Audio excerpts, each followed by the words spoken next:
요한복음 9장 1절에서 5절. 예수님께서 길을 가시다가 태어나면서부터 눈먼 사람을 보셨다. 제자들이 예수님께 물었다.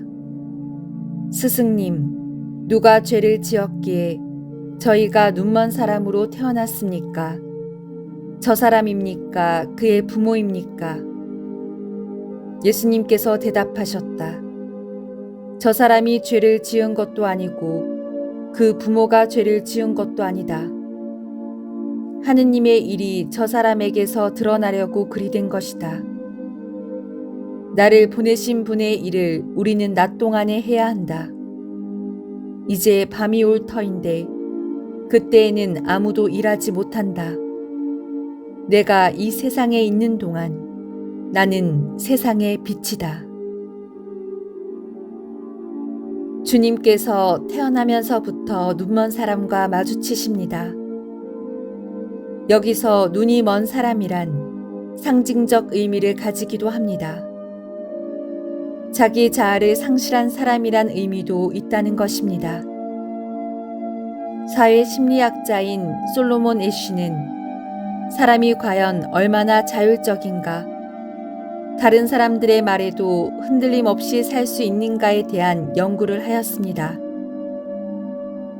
동조 욕구에 대한 실험을 한 것입니다. 사람들은 다수의 의견에 직면하면 자신이 옳다고 하기보다는 다수에 동조하려는 경향이 강하다.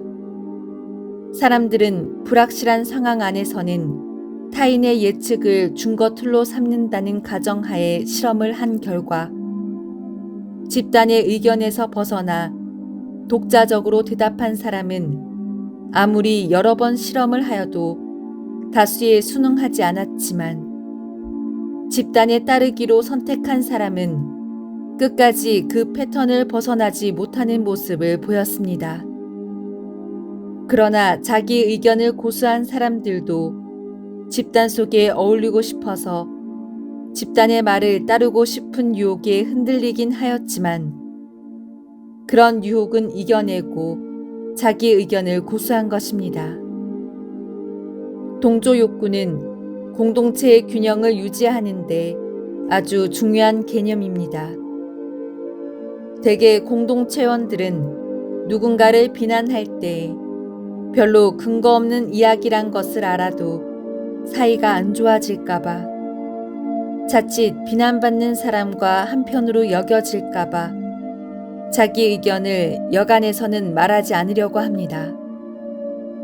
그 일례가 바로 간음한 여인의 대목과 주님을 처형하라고 소리친 군중의 예를 들 수가 있습니다.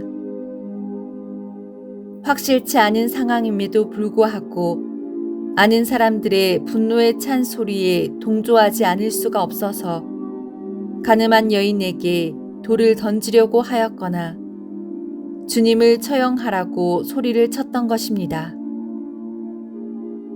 또한 중세 가톨릭 교회사 안에서 발생한 사건들, 마녀 재판과 같은 사건들도 동조 욕구가 만들어낸 것들이죠.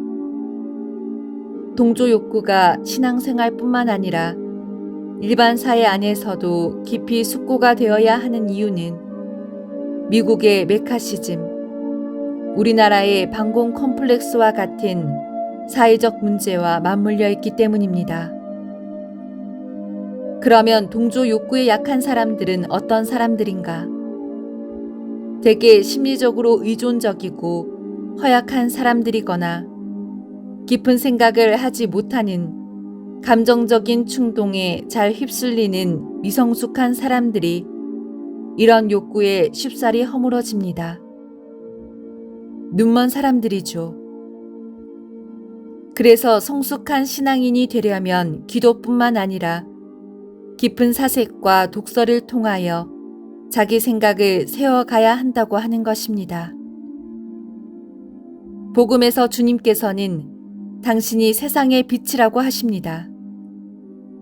그런데 간혹 이 말씀이 주님만 믿으면 만사 형통이고 인생이 잘 풀릴 것이라고 왜곡 전달되기도 합니다. 인생과 신앙을 너무 간단히 유아적으로 해석한 것입니다. 사람은 모두 자기 인생이 잘 풀리기를 바랍니다. 특히 자기만. 그러나 생각한 대로 술술 잘 풀리는 사람은 거의 없습니다.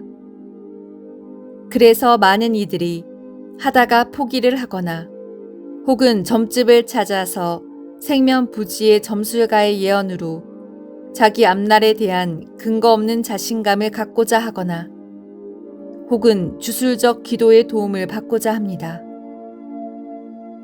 왜 우리는 계획대로 우리 인생을 만들어가지를 못하는 것인가요? 여러 가지 이유가 있지만 그 중에 하나는 지금 내가 가진 의지가 지나칠 정도로 강한 경우에 그런 현상이 생깁니다.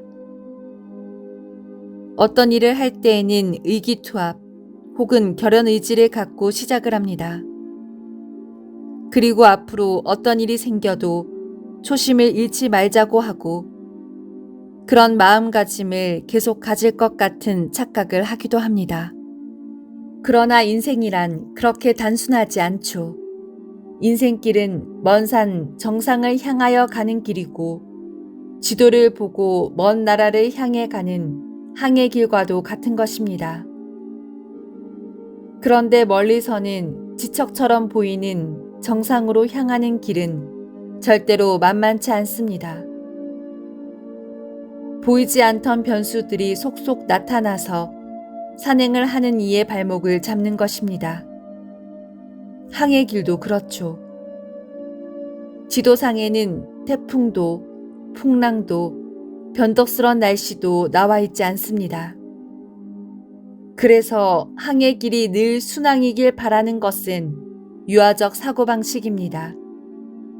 이렇게 인생길에 여러 가지 변수가 나타나면 대부분의 사람들은 초심이 흔들리거나 초심을 잃고서 우왕좌왕 포기하거나 자격지심에 빠져서 심하게 자기 비하를 하거나 하느님이 자기를 버렸다고 원망하기도 합니다. 현실을 받아들이지 못하는 유아적 사고방식을 버리지 못해서 생긴 현상들입니다. 주님은 세상의 빛이십니다. 마치 항해길의 배에게 빛을 주는 등대처럼 하늘에 떠 있는 별처럼 우리 길을 이끄시는 분이십니다. 그런 분을 내 손 안에 손전등처럼 생각하신다면 눈먼 신앙인의 자리에서 벗어나기 힘들 것입니다.